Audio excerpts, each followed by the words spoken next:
తర్వాత సర్దుకోవాలి కరెక్ట్ గా.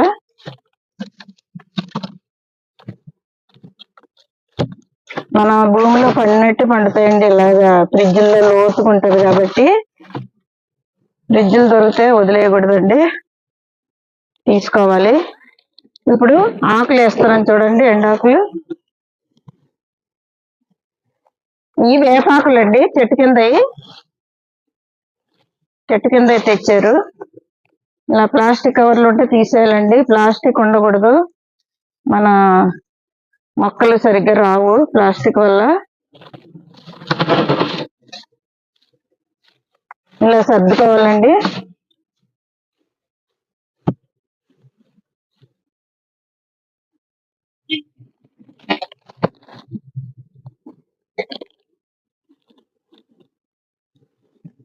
రెండు గళ్ళు వేసే